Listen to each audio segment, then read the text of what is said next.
Hi, everybody. Welcome to Mile High Sports. I'm Shawn Drotar. That is Evan Lou from Hockey Mountain High. And Evan, as we get ready for the Avalanche and the Stars in Game 3, the big news, as expected, the captain is back. When Gabe Landeskog was activated, but was not active for Game 1. The presumption was that Game 3 would be the place to see him. He came out and skated a little bit in a little bit of gamesmanship from the Avalanche to have Landeskog lead the team out prior to Game 2. But here we are. It is Game 3, and Landeskog is expected to be back for the first time on the NHL ice. The last time you saw him, he was holding Lord Stanley's cup over his head.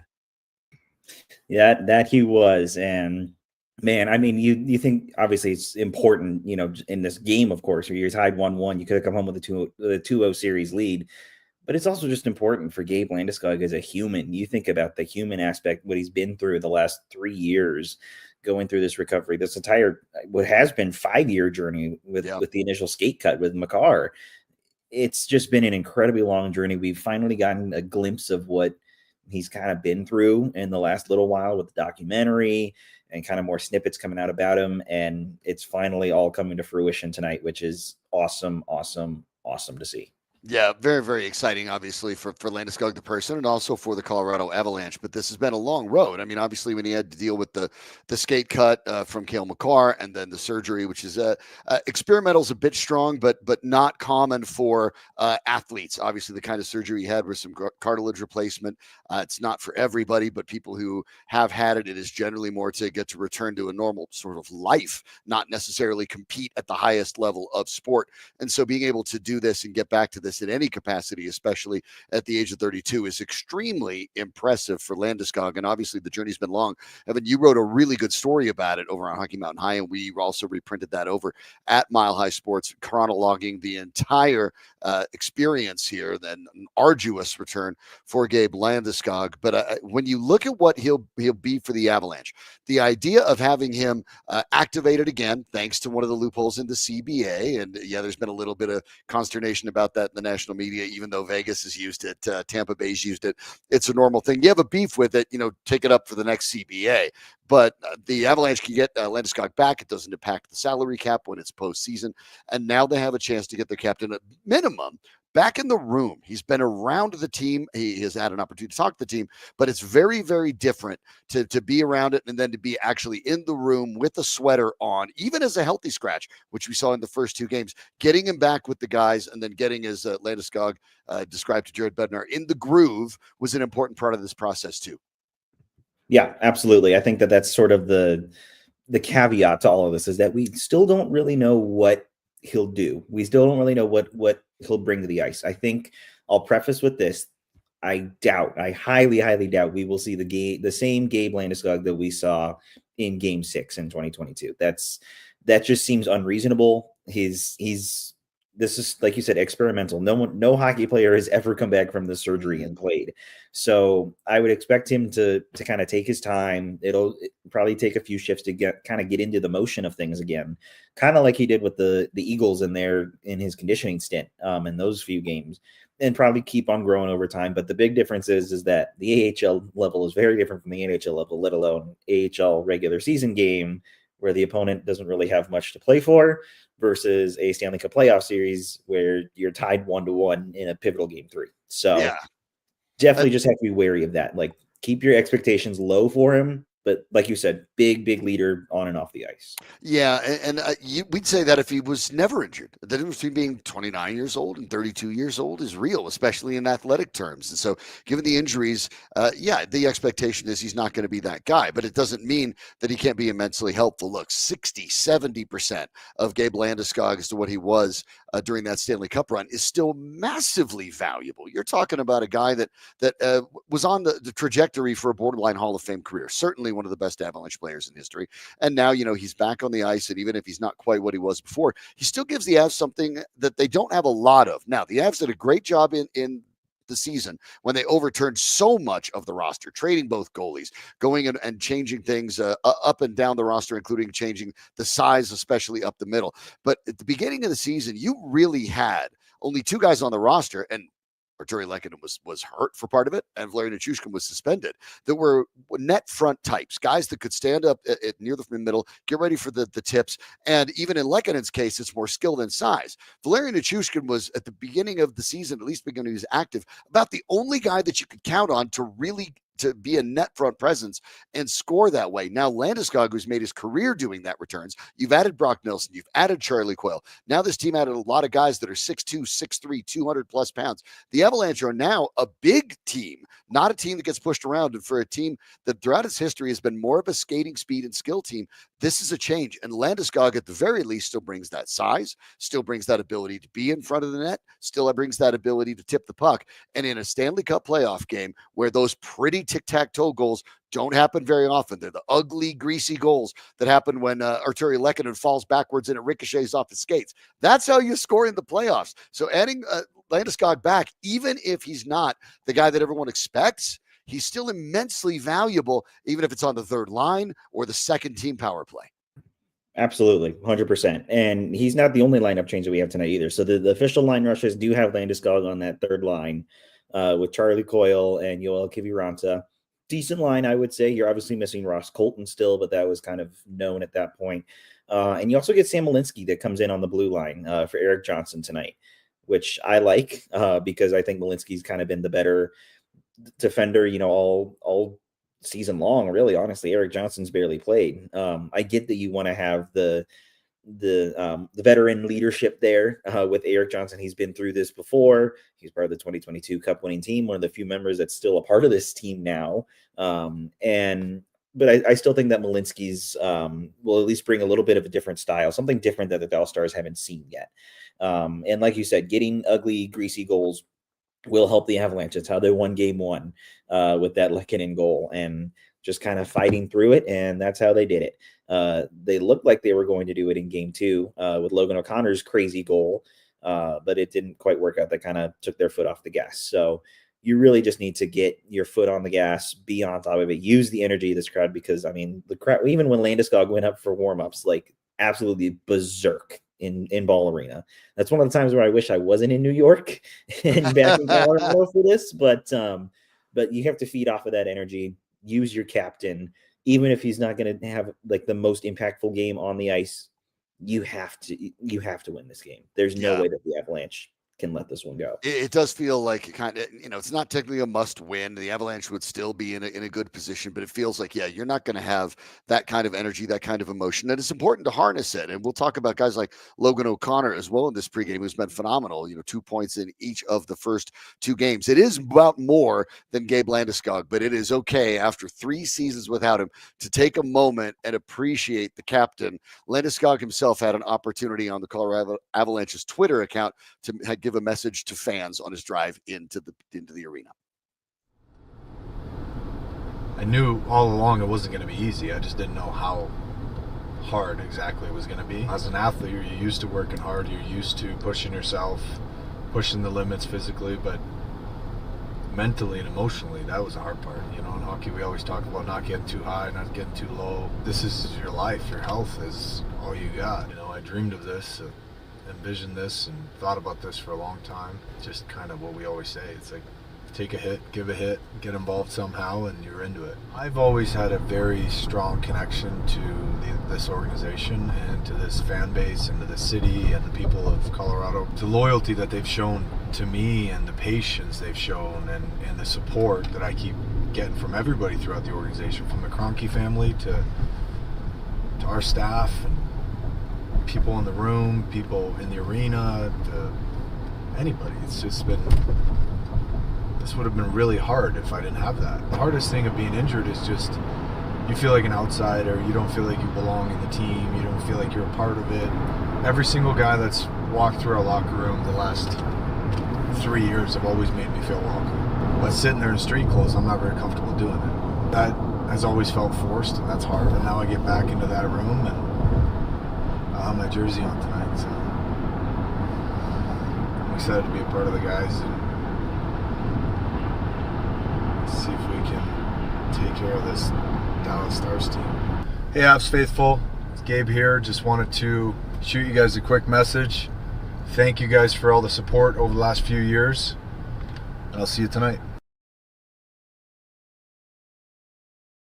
That from the Avalanche's Twitter. Obviously, Gabe Landeskog, even in that moment, you could tell and you could hear a little bit of emotion coming into his voice of being able to be back out there. This does mean something to him. The only franchise he's ever played for, the longtime captain of the Avs, is back. And the idea of what Landeskog means to this locker room, I think, is very, very simple. There's only one thing you really have to talk about, Evan, to take a look at it. He's been gone for 3 years. The Avalanche at no point even considered voting for another captain and would rather no one wear the C until Gabriel Landeskog either returned to the ice or decided to hang it up. That gives you more than anything an impact of how much he means to this team. Absolutely, 100%. And I don't really know if there's much more to add on to that, because you're exactly right. But you also have to think about it. That's kind of been the thing that the Avalanche have been missing in the last little while. Sure, you could talk about you're missing players in playoff runs, and maybe you didn't get a bounce this way, but there's been a constant too where you haven't had a true leader, I guess, involved in the situation. So it's obviously great to have that. And like I've said now several times, like, he could do one shift tonight. He could have one shift and do nothing. Hopefully be okay, for one, but then two, just have that impactful voice in the locker room, spur on the guys on the bench, and that could win you a hockey game sometimes, if you have that belief. So that's really all the best that you can hope for, and knock on wood that Boy, do tonight. Yeah, and there's where a little bit of this risk is, right? Coming back in the playoffs against a Dallas team that finished with more points than the Avalanche did, a team that would have finished potentially even at first in the West had they not gone on an absolute skid to enter the playoffs. They were still actually pursuing Winnipeg up until the final handful of games.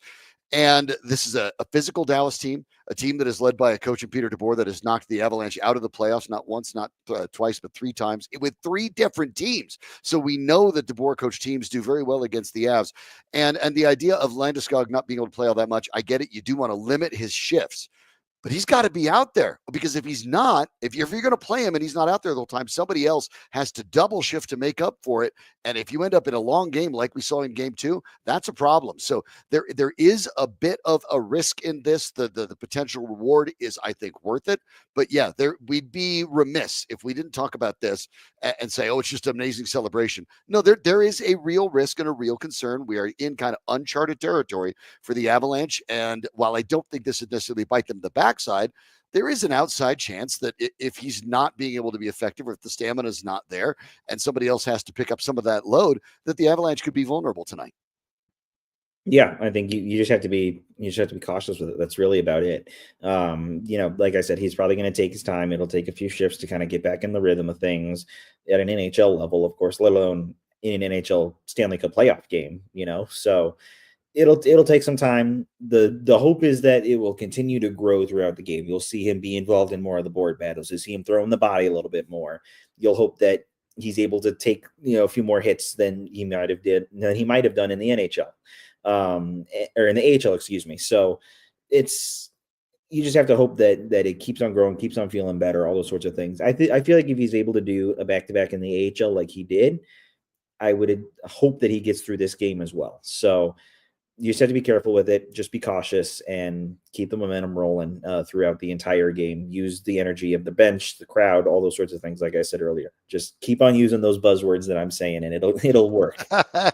Hockey does love its buzzwords for sure. So, I mean, when you talk about this matchup in particular, though, the Avs missed out on a golden opportunity. I don't think they played poorly, but they did miss out on an opportunity to take a 2-0 lead coming back to Ball Arena, which against the Stars team that is immensely dangerous would have just been phenomenal. They weren't able to get that done. Now they have an opportunity to still take a 2-1 lead and have game 4 at home. So that's good as well. But when you look at the Stars team, you look at the way the Stars played in the first couple of games, and you look at the way the Avs played in the couple of games. Let's flip it on the other side. Let's put the shoe on the other foot, or the skate on the other foot, to keep it hockey. And think about, if you're the Dallas Stars, what did you do in game 2 that got you the win, that let you battle back, tie the game in the third period, win the game in overtime? What did you do that you think you could take on the road to Colorado and beat them in their own barn? Yeah, I think Jared Bednar even said it a little bit in his post-game press conference in game 2, is that Dallas started playing desperate. They started kind of playing risk-free and taking their chances and getting to the front of the net, and that's what they did. That's how they scored the game tying goal, and that's how eventually they scored the overtime winner, of course, with a little bit of an assist of some Avalanche mistakes on the back end. So keep playing that same game. Try and rattle the home crowd early if you're Dallas. If they come out and they're aggressive on the front foot, then that might be danger for the Avalanche. So Colorado has to be aware of that and respond. Like I said, use that crowd momentum and energy and kind of fight them off, because I mean, Dallas is in this series. Like you said, we could play the what if game all day long. If the Avalanche come back with a 2-0 series lead home, I mean, it'd be awesome, right? What if Gabriel Landeskog actually played in game 2 when he went out to skate in the warmups? Like, what if, right? Yeah. But you're here now. You're sitting at home, tied 1-1. That was the objective at the very minimum, is to get a split. They got that split. Now you have to take advantage of that home ice if you're Colorado, for sure. Yeah, that feels like the important thing to note. I get the Fraz fans; they feel like they missed one there, and they did. But in the end, yeah, your idea was, let's see if we can take home ice advantage back, which is exactly what they did by getting one of those in Dallas. And so they accomplished what they wanted to do. And if you're Dallas, they may still be a little bit desperate. They want to make sure that they don't give the Avalanche any momentum, especially with Gabe Landeskog. Even though Landeskog gives the Avalanche a lot of momentum and a lot of enthusiasm, if you're the Stars, seeing Landeskog out there actually makes you realize, wow, we need to blunt that momentum somehow. We need to find a way to stop it. And the best way to do that is score early. For the Avalanche, it feels like this is one of those games where the first goal of the game might be a little more outsized in terms of weight and momentum in how the game will play out. Yeah, you bet. And imagine if that first goal comes from that guy. I mean, I'm just saying. Perchance just to dream. Putting it a little feeler out there, Yeah. The opportunity here now, one of obviously the fun thing about playoffs is you start getting rivalries, right? And it's like the Stars and the Avs don't need much of a rivalry. They already have one. It's been pretty good of late. But now all of a sudden, Mason Marchment is starting to becoming the bad guy. There's always that villain, and Marchment is an excellent player. He's an opportunist, and he has the ability. He's one of the guys at the vanguard of the NHL's flopping problem, which is starting to manifest itself in a few different ways. In the case of the Avalanche, you have to let yourself not get tangled up into that. I know that the fans have been frustrated and saying, well, what are you going to do about Marchment? You want to knock him around a little bit. You want to do something to send a message. Look, the league has a penalty for diving, for embellishment. It doesn't get called very often, not as often as it probably should, but you have to let the refs handle these things. You can't get frustrated with Marchment. You can't get frustrated when things happen that don't get called. If you're the Avs tonight, you have to understand that Dallas is kind of counting on that. They're probably going to be a little more physical than you are, a little more desperate than you are, and you're going to have to go ahead and skate through those things when you thought maybe that should have been a whistle, but it ends up not being called. That's life. That's hockey. And maybe that's where having Gabe Landeskog back can help. You have your captain back who's going to say, look, guys, I've been there with some of you guys. I've been there and we've done that. You know what? We play our game. You skate through it. You let the refs do their job. Let's just focus on doing our jobs. Don't get out of sorts by guys like Marchment or any of the rough stuff, and don't get tangled up into it and cough up stupid penalties. Exactly. 100%. Yeah. I think I was going to bring up the penalties, and you brought it up right there. You set it up on plate for me, because that's ultimately Mason Marchment will draw penalties with that. He's done it a few times now, right?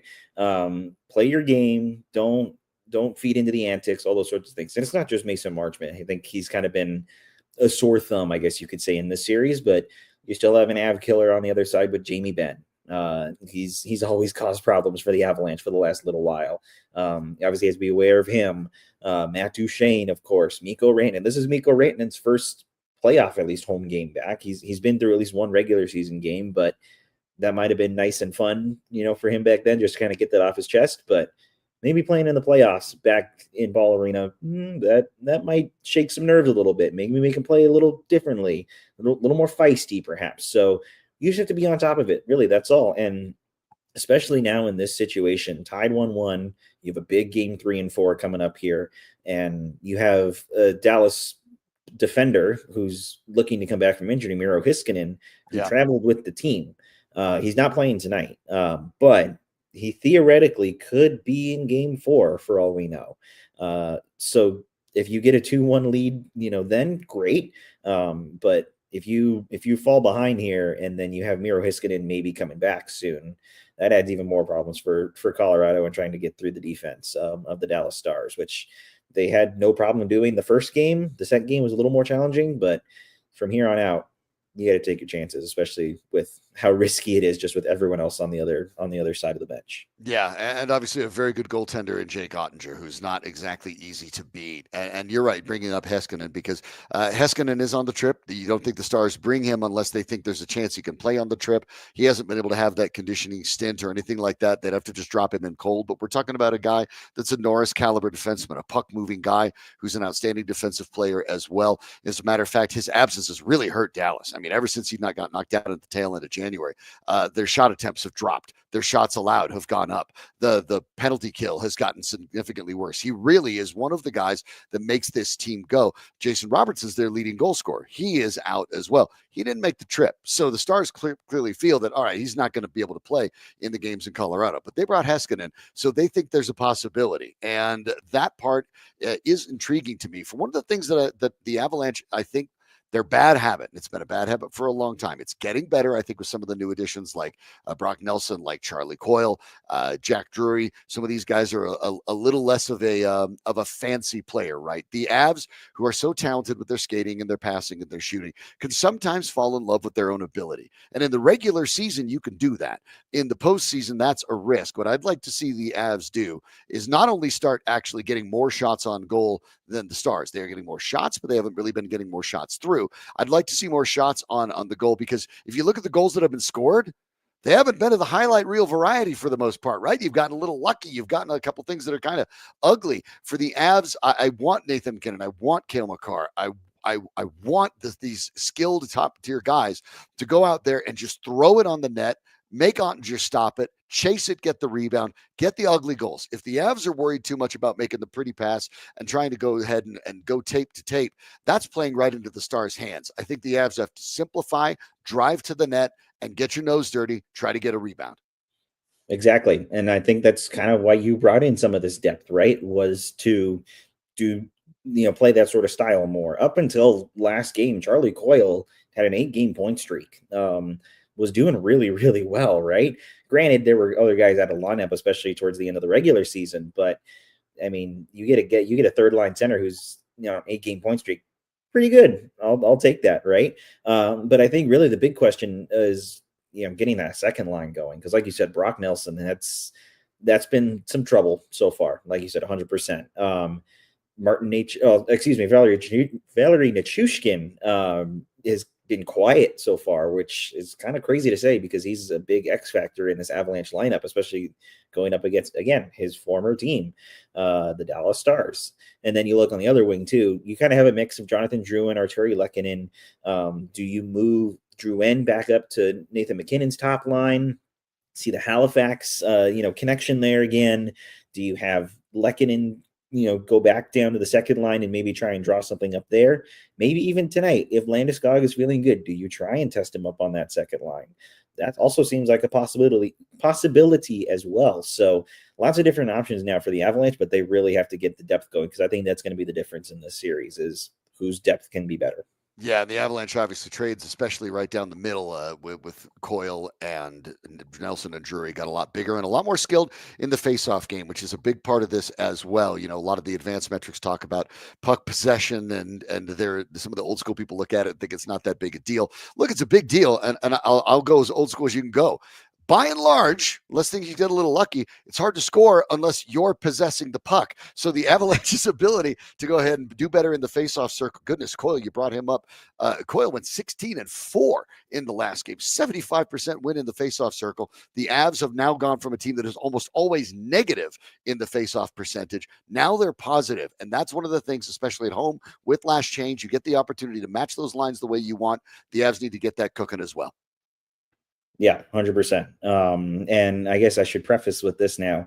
Gabriel Landeskog is officially starting tonight's game. He is officially on the starting lineup. He's actually starting on the top line with Nathan McKinnon and Martin H's. Yeah, I'm and that assuming is that's just for now, but yeah, that's that, awesome. and that is awesome. I think that is obviously one of those nods, that he's back, so they're going to put him on the top line.